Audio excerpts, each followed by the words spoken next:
Buenos días a todos. Buenos días y bienvenidos. Mi nombre es Jorge Wright, soy el director del área de consultoría de organización y retribución de AON y tengo el placer de compartir esta mesa redonda con 4 personas de especial relevancia, no a nivel nacional, yo creo que es más a nivel regional, incluso en algunos casos lleváis roles globales, del mundo de la compensación, ¿no? El mundo de la compensación que la verdad es que visto la cantidad de personas que estáis hoy aquí, claramente es algo que despierta el máximo interés. Empiezo de izquierda a derecha. Adriana Rangel, Global Rewards and HR Operations Director de Esteve. Mireia Galofré, Companben and People Analytics Director de Mango. Isabel Aragonés, te he saltado, Xavi, perdona. Xavi Pano, Companben Manager de HP. A chicas primero. Y Isabel Aragonés, directora de Recursos Humanos de Frigicol. Bueno, vamos a hablar del nombre de la mesa redonda, es Total Rewards Strategies, estrategias de compensación total y sobre todo el nuevo rol estratégico del profesional de compensación y beneficios, ¿no? Lo que antes hablábamos ese rol, yo creo ya es antiguo. Estamos hablando de una posición mucho más estratégica. ¿Estratégica por qué? Bueno, lógicamente hablamos de toda la transformación de esa función, se debe a múltiples factores, pero empezamos por ese talento sin fronteras. Tenemos que gestionar personas en cualquier rincón del mundo y saber cómo retribuirlas adecuadamente. Y hablando de retribución, no ya un fijo, un variable, es qué engloba ese proceso, ese paquete de retribución, de remuneración. También la irrupción de ese Data Analytics, People Analytics, que es una forma perfecta de poder analizar la viabilidad de nuestros esquemas de compensación y de muchas otras cosas, pero entre otras cosas de nuestros esquemas de compensación. Y luego esa necesidad de dar respuesta a múltiples generaciones que trabajan conjuntamente en nuestras empresas. Hablamos también de relaciones contractuales distintas, ¿no? La famosa gig economy. Bueno, la verdad es que, ¿qué podemos decir, no? De hecho, estábamos ahora, antes de entrar, en el backstage hablando y en lugar de hablar del tiempo, de cómo nos queda el micrófono, ya estábamos en materia, ya habíamos entrado a hablar de estos temas, ¿no? Porque la verdad es que es interesantísimo. Bueno, empiezo por Adriana, ¿eh? Estáis presencia en 10 países, o más de 10 países, 2.000 personas que tenéis que gestionar, distribuidas por todo el mundo. ¿Cómo estáis? Cuéntanos un poco a grandes rasgos cómo estáis gestionando la compensación en Esteve y si habéis emprendido procesos de centralización de la política retributiva en los últimos años, ¿no? ¿Hacia dónde crees que iremos en este sentido? Vale, buenos días a todos. En Esteve estamos en un proceso de expansión, estamos creciendo y se vio la necesidad de crear una política global de compensación y creamos una estrategia absolutamente ligada a esa expansión, a esa estrategia de compañía, que nos permita tener un marco, con un control de costes y todo lo que implica la parte de compensación, pero a su vez que fuese lo suficientemente flexible en el sentido que al final construyes un marco global donde tienes que aterrizar unas políticas y unas prácticas locales, ¿no? Porque al final de esto se basa. Pero a su vez lo suficientemente flexible para poder gestionar las diferentes generaciones que tenemos y los diferentes key capabilities, las diferentes skills que hoy se tienen que quizá pagar diferente o en un punto diferente a otro grupo de personas. Entonces esto es una de las cosas que hicimos cuando empezamos con toda esta expansión y yo creo que de momento está funcionando bastante bien, ¿no? Y al final se basa mucho en la flexibilidad, en tener rangos amplios para poder gestionar las diferentes generaciones, que esto es importante, los diferentes skills que tienes que pagar diferente, ¿no? Que al final esto es un tema que también saldrá, ¿no? Supongo. Sí, sí. Y en términos de... hemos tenido también que adaptar, referente a la segunda pregunta, todos nuestros sistemas para poder tener una plataforma común en la que seas más ágil al momento de ir adquiriendo y creciendo, ¿no? Entonces, esto es lo que hemos hecho, ¿no? Básicamente, pensar en una estrategia absolutamente ligada a la estrategia de la compañía, muy flexible. Con lo cual, bueno, comprobamos que efectivamente el profesional de compensación está totalmente vinculado a la dirección, a la estrategia de la compañía, y todo lo que hace está vinculado a eso. Absolutamente. Es un poco lo que decimos, ¿no? Mireia, en el caso de Mango, estáis presentes en 34 países, tenéis 13.000 personas distribuidas en esos 34 países. La verdad es que, me imagino, la gestión de la compensación tiene que ser más que complicada. ¿Qué nos puedes decir o cómo consideras que está evolucionando ese rol del profesional de compensación hacia un plano más estratégico, de lo que estábamos hablando? Sí, pues hola, buenos días a todos y a todas. Efectivamente, ¿no? El rol del profesional de compensación y beneficios es un rol que es estratégico y cada vez lo va a ser más, y va a ser una función muy clave para las empresas en los próximos 3 o 4 años. En Mango nosotros estamos haciendo esta transformación de la función de compensación y beneficios a través del Reward Business Partner o Compensation Business Partner, ¿no? Creemos que realmente este profesional tiene que tener una visión 360 holística, ¿no? Y debe ser también entender muy bien el negocio, ¿no? O sea, ya no es un profesional que sea analítico, ¿no? Que esté un poco encerrado en su cueva, ¿no? Haciendo un poquito de comparratio, ¿no? Competitividad interna y equidad interna, sino que tiene que ser alguien que entienda el negocio, que entienda los skills, los perfiles que están gestionando, que se pega al negocio, y que pueda dar respuesta de una forma mucho más global, ¿no? Porque, como comentabas, pues estás compitiendo con muchos mercados diferentes, con muchas compañías diferentes, con muchos sectores, y hay que dar respuestas rápidas, ¿no? Y bueno, la experiencia es buena, ¿no? Y con las leyes de transparencia, ¿no? En los próximos 3 o 4 años, ¿no? Ya no podemos, o sea, compensación tiene que cambiar sí o sí, porque primero tienes que tener una job architecture clara, ¿no? Las posiciones en base, ¿no? Las expectativas del rol, las personas, bueno, los empleados, los candidatos, para tanto a nivel de atracción como fidelización y retención, te lo van a pedir más, ¿no? ¿En qué silla me estoy sentando? ¿Cuál es el rol, la expectativa? ¿Qué movimientos, ¿no? Transversales, laterales, la carrera profesional? Y eso es clave compensación, ¿no? Ya no puedes estar escondido, sino que tienes que explicar muy bien, ¿no? Esta job architecture, los roles, bueno, las sillas y entender los perfiles, ¿no? Nosotros tenemos 4 compensation partners, unos dos desde el punto de vista de negocio y otros más centrados a nivel geográfico por estos 34 países que son complejos, ¿no? Muy interesante. Además, bueno, ya fijaos que yo hablaba del profesional de compensación y beneficios, y ya hablas del Reward Business Partner, Compensation Partner, ya hablamos de unos roles, ya lo que estás diciendo, no hablas solo de compensación, hablas de organización, roles, arquitectura, empiezan a entrar Llevamos palabras. un año y bueno, a ver, tiene sus más y sus menos, pero... Sí. Perfecto, gracias Mireia. Isabel, vamos a hablar, bueno, en una mesa redonda como la de hoy, no podemos dejar de hablar de un término que está presente en todos en todos los pensamientos de los profesionales de compensación hoy, como es la inflación, ¿no? Lógicamente la inflación ya ha generado una pérdida de poder adquisitivo. Las empresas no están siendo capaces de responder a los altos niveles de inflación que FUNCAS estima para final de este año en el 9%, con lo cual esa pérdida de poder adquisitivo va a ser real. ¿Cómo crees que se puede minimizar la percepción de esta pérdida de poder adquisitivo? ¿Cómo lo estáis haciendo Frigicol? Bueno, buenos días a todos. Frigicol es una empresa un poco distinta, ¿no?, a las que están aquí en la mesa redonda. Somos una empresa familiar, grande, porque tenemos más de 400 empleados. Estamos presentes en España, en Portugal y en Francia, pero somos una empresa familiar. A ver, la inflación tan alta es como sin precedentes, ¿no? Yo el tiempo que llevo en recursos humanos nunca hemos tenido inflaciones tan altas, y es muy difícil que desde la empresa podamos compensar el 100% de este impacto, porque si no, a nivel también de costes de laborales se nos dispara, ¿no?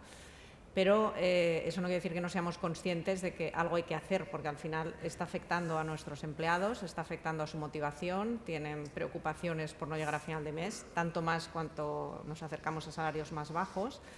Y en Frigicol, por ejemplo, pues hemos tomado distintas medidas, ¿no? Este año hemos hecho incrementos retributivos superiores a lo que marca el convenio. Los convenios colectivos ya han sido un poco altos este año. Nosotros tenemos 2, concretamente, que operan en la empresa, 2 convenios, que son altos. Hemos hecho incrementos por encima y sobre el total del salario, que había habido años que habíamos pues absorbido cuando había crisis o simplemente habíamos aumentado sobre lo que es el salario base y los complementos no absorbibles, ¿no? Hemos aumentado también, por ejemplo, el copago que tiene la empresa. Nosotros tenemos comedor de empresa y bueno, pues la empresa paga una parte importante de este importe. Entonces, este año lo que hemos hecho es aumentar también el importe que copaga la empresa para que al empleado le salga también pues más económico el comer en la empresa, ¿no? Y seguimos con políticas que nosotros ya veníamos aplicando, como por ejemplo financiar estudios. En Frigicol financiamos carreras universitarias, posgrados, empleados, es decir, que intentamos que ese impacto económico que implica reciclarse y formarse, que al final redunda en beneficio de la compañía, pues no sea un coste para ellos, ¿no? Pues tenemos mutuo de salud, es decir, tenemos una serie de productos que de alguna forma hacen que el empleado pueda mantener una calidad de vida pese a la inflación, en definitiva. Y también estamos fomentando muchísimo el tema del transporte sostenible, porque el coste de la gasolina también se nos ha disparado. Nosotros, al ser actividad comercial, pero también industrial, no estamos en el centro de la ciudad, sino que estamos normalmente fuera, en polígonos, y el desplazamiento es importante, ¿no? Entonces, fomentamos también mucho las políticas de transporte sostenible. Y nosotros, por ejemplo, en la central, pues tenemos bicicletas eléctricas a disposición de los empleados que intentamos fomentar. Oye, pues venid en bici, las podéis coger, así no pagáis gasolina. Es decir, que bueno, hacemos un poco lo que se nos ocurre, idiomas gratuitos también la empresa, actividades deportivas también dentro de la compañía. Pues bueno, mira, no hace falta que pagues el gimnasio y que vayas al gimnasio. Todo lo que necesitas para mantener una mínima calidad de vida y una tranquilidad lo tienes aquí en la empresa, 100% gratuito. Y básicamente es lo que estamos haciendo. Pues a ver, muy interesante, sobre todo un ejercicio de imaginación impresionante. Sí, para qué conseguir remedios. minimizar ese gap, ¿no? Esa Sí. pérdida de poder adquisitivo. Entiendo que ha sido bien acogido por vuestra gente, ¿no? Sí, Imagino. sí, muy bien acogido. Sí. Perfecto. Bueno, Xavi, vamos contigo. HP, todos sabemos que bueno, tenéis unas políticas de bienestar muy atractivas. ¿Qué aspectos crees que son más relevantes en vuestro programa de bienestar y cómo crees que esto impacta en la percepción que tienen vuestros empleados sobre esos programas de bienestar? Pues buenos días a todos. Pues como dices, ¿no? Nosotros tenemos mucha experiencia y muchos años en los que tenemos unas políticas de bienestar que están muy desarrolladas y muy arraigadas, pero algo que nos dimos cuenta, ¿no? Es que con el paso del tiempo y de tener programas que duran mucho tiempo, si no les das un refresh o los cambias un poco, ¿no? La gente termina dejándolos de usar, ¿no? Y al final inviertes un dinero que no tiene el retorno que esperas, ¿no? Entonces, este año, un poco aprovechando también toda la salida de la pandemia y todo, digamos, la necesidad de adaptarnos, ¿no? Hemos creado un nuevo programa con muchos de los programas que ya veníamos utilizando, en el cual nos basamos en 5 pilares de bienestar, que serían el emocional, el bienestar físico, el bienestar del work-life balance, los tenemos separados, y luego también la parte más de social e impacto en la comunidad, también un punto también y con un punto en la parte más de sostenibilidad. Y por último, y muy importante, y que es algo que creo que hemos empezado y nos falta desarrollar, y creo que compartimos un poco todos este camino, es en el ámbito financiero. ¿Vale?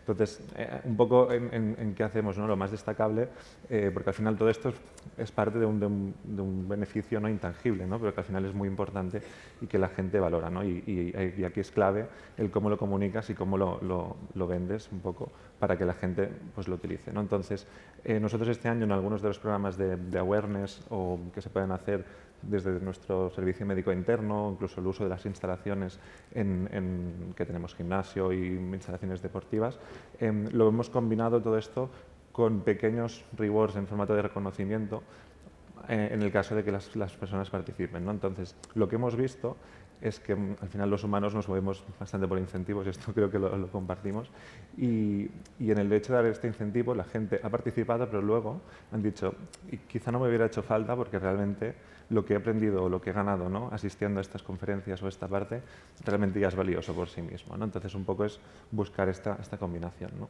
Y en la parte financiera, que es algo que creo que todos tenemos que empezar a trabajar en una parte más de formación, ¿no? y de conocimiento financiero que creo que no es inexistente o muy bajo en muchas personas. Incluso te diría que en los equipos de finanzas también hay desconocimiento de las finanzas básicas y personales. Pero nosotros este año lo que le hemos lanzado, ¿no?, para darle importancia es un poco en el conjunto también de esta parte de movilidad flexible y de trabajo en remoto, y lo hemos combinado también con, dado también pues, que los resultados han acompañado este año a la compañía, y lo hemos, digamos, retornado a los empleados en formato de pequeños bonus o sustanciales en algunos casos, en la parte para dedicar a Wellbeing, y también hace unos meses para complementar un poco la subida de la inflación, que hemos podido dar un ajuste. Perfecto. Bueno, es interesante la erupción de la parte del bienestar, el pilar del bienestar financiero. Yo creo que ya muchas compañías sí que estáis trabajando en esa formación, concienciación, en la parte para saber un poco, concienciar a la gente, ¿no?, de qué se va a encontrar cuando se jubile, ¿no? Yo creo que es parte de la responsabilidad de las compañías, ¿no?, en este momento. Muy interesante, Xavi. Muchas gracias por tus comentarios. Adriana, en relación con estas políticas de bienestar, ¿crees que realmente están teniendo un impacto positivo en la atracción y fidelización de vuestro mejor talento? Y luego, ¿cómo crees que se pueden aplicar de manera sostenible en los negocios?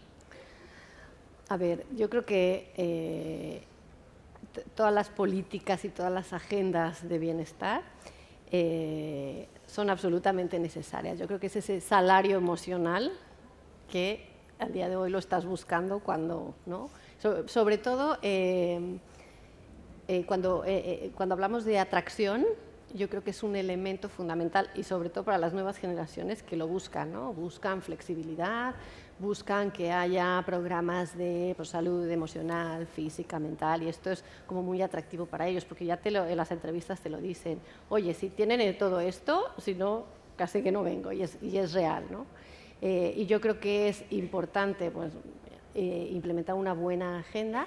Y cuando hablamos ya del tema de fidelización, aquí yo creo que es importante no tener iniciativas por tener iniciativas. Yo creo que has de estudiar muy bien tus demographics, has de hacer un target perfecto de qué acciones quieres hacer y dedicadas a quién, porque no es lo mismo si tienes una planta donde la media de edad son 48 años, pues no vas a poner a lo mejor tantos temas físicos, a lo mejor vas a hablar pues de temas de salud financiera, o vas a hablar de salud, no sé, de infartos, o de temas de salud que, bueno, pues que van a poder estar más aterrizados con ese grupo de personas. Yo creo que no se trata de hacer muchas iniciativas ni de tener una agenda súper robusta que te genera mucho trabajo y mucho tiempo y también dinero, ¿no? Entonces es importante poder hacer el target de lo que quieres hacer con mucha, bueno, pensando por ejemplo ahora, ¿no?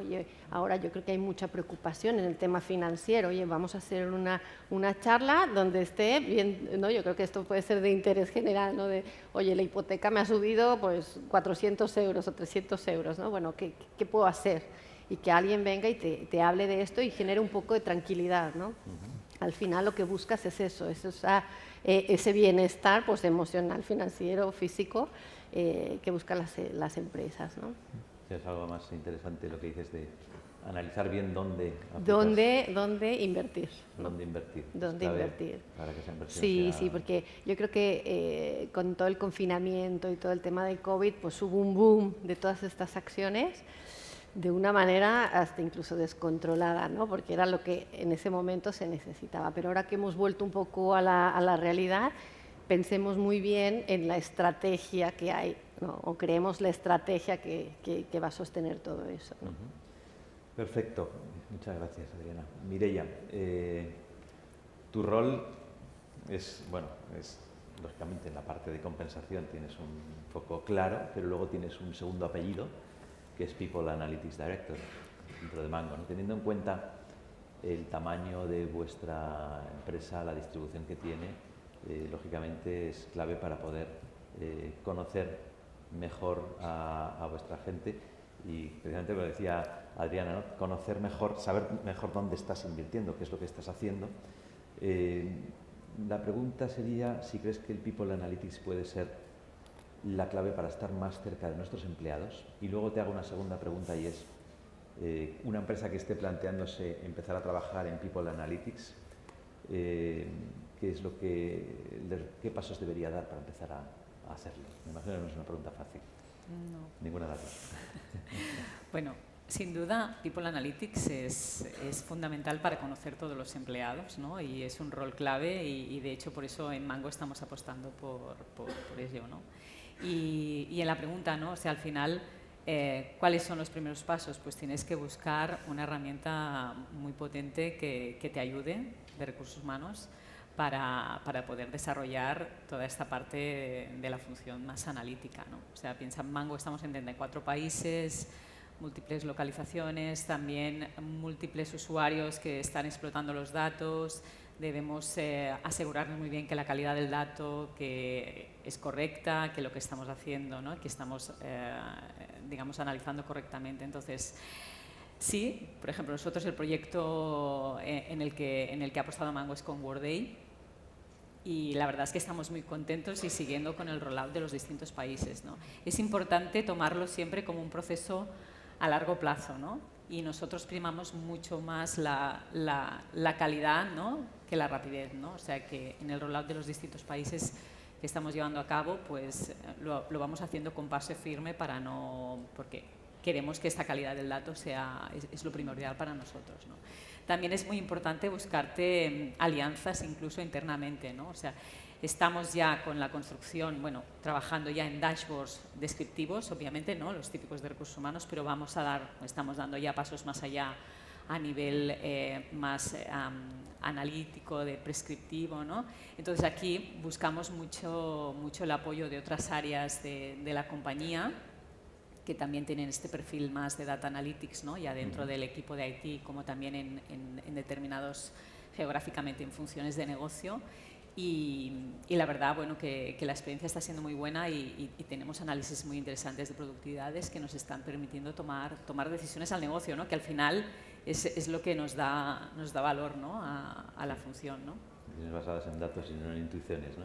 Exacto.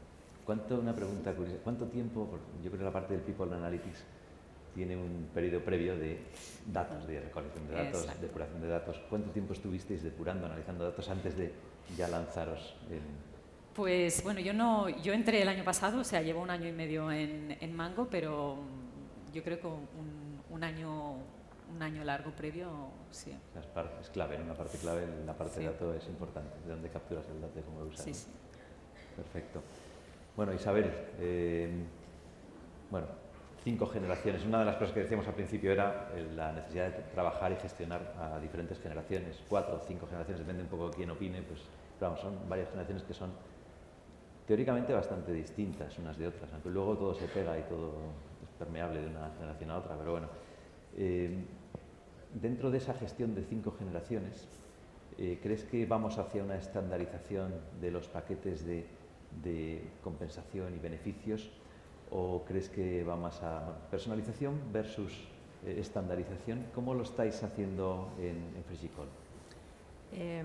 A ver, yo creo que va más hacia la personalización, ¿no? Porque como has dicho, son generaciones distintas con necesidades totalmente distintas. O sea, no tiene nada que ver las expectativas que tiene una generación X que una Z, que los baby boomers, ya por edad, por necesidades personales, etcétera. Entonces, claramente tienes que personalizar, tienes que tener un paquete amplio que puedas escoger productos y que puedas hacer medidas específicas para cada generación. Y luego a nosotros nos está pareciendo una situación también que yo, más de 20 años que llevo en recursos humanos, no me había encontrado nunca, y es que es gente que sigue trabajando después después de los 65. Nosotros tenemos cada vez más personas, que esto se está potenciando también a nivel pues gubernamental, a nivel social, ¿no? Es hasta los 67 y luego además priman las pensiones por encima de, entonces tenemos pues un colectivo que cada vez va creciendo más, que siguen trabajando con 67, 68, 69, pues imagínate que tienen que ver este colectivo con las personas de 20, 22 que también estás incorporando, ¿no? Entonces nosotros hacemos cosas muy distintas, es decir, a las generaciones más jóvenes pues nos piden flexibilidad, ¿no? Como se ha comentado. Ya te pregunta en la entrevista, como decía Adriana, oye, pero ¿qué hace la empresa? ¿Hacéis opciones deportivas? Bueno, pues les tienes que dar todo el paquete. Pues mira, sí, aquí puedes hacer deporte, tenemos gimnasio, tenemos pistas de pádel, tenemos horario flexible, te piden esto, ¿no?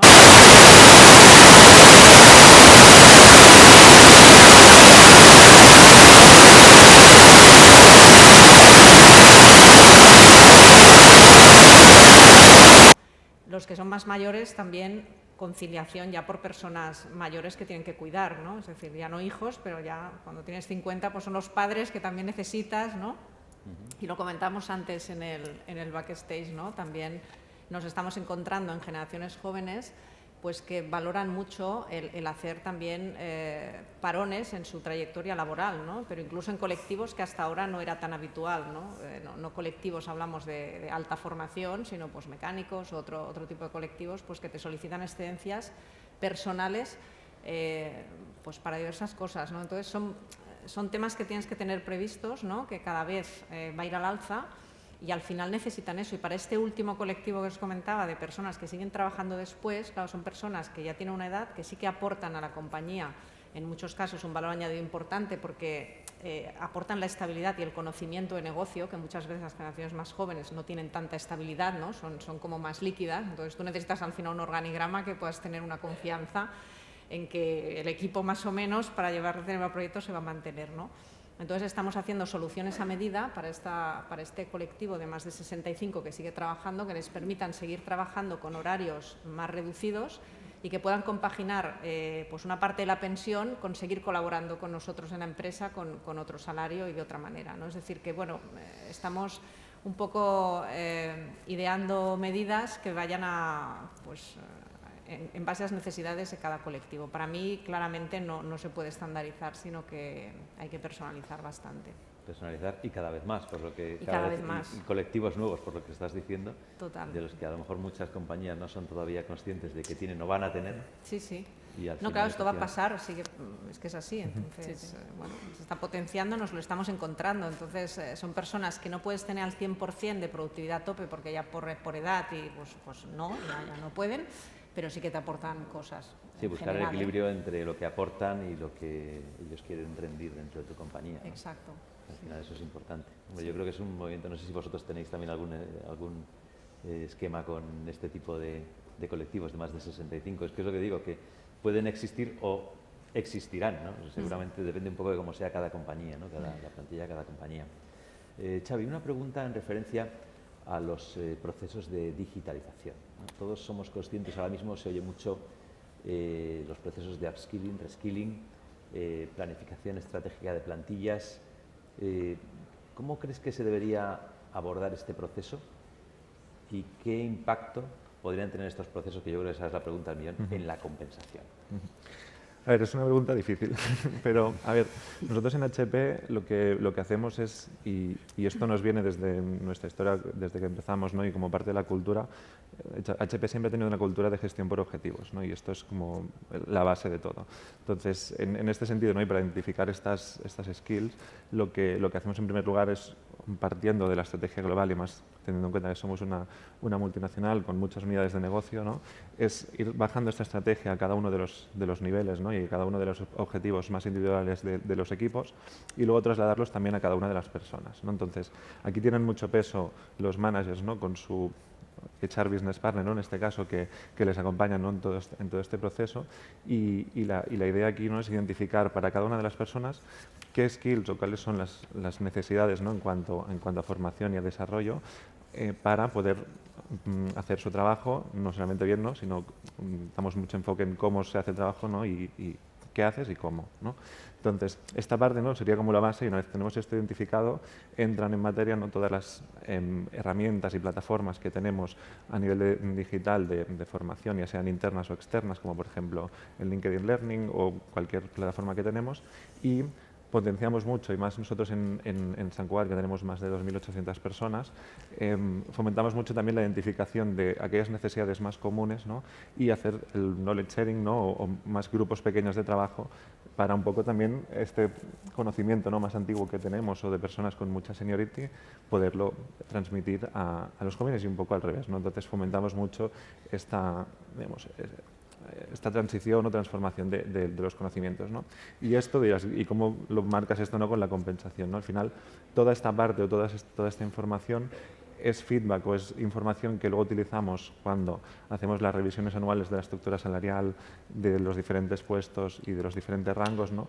Esta parte, ¿no?, se traslada junto con los datos que obtenemos de mercado, ¿no?, y se hace un análisis partiendo de toda la parte más analítica, ¿no?, pero un poco dándole el enfoque más específico, ¿no?, de las necesidades y también de cómo están evolucionando los distintos roles en el país, ¿no?, y en el mercado global al final, ¿no? Entonces, una vez tenemos esto aquí incorporado es donde podemos llevar la toma de decisiones, ¿no?, de estas, digamos, estas necesidades, ¿no? Y en concreto nosotros este año, por ejemplo, ya hemos desvinculado lo que sería toda la parte de Big Data y software, ¿no?, que antes estaba como parte de la ingeniería y ahora ya es una familia nueva que está distinta y totalmente diferenciada de lo que es la parte más de ingeniería, ¿no? Al final esto es un ejemplo que luego esto se traduce pues, en los rangos y un poco en lo que decíamos antes, ¿no?, de cómo pagamos por estas skills que son nuevas en el mercado. Y todo esto no sería posible sin la digitalización y las herramientas de las que disponemos. Nosotros también trabajamos con Workday desde el 2014, creo que lo implementamos, y un poco también apoyándonos en otras funciones, ¿no?, como Power BI y todas estas,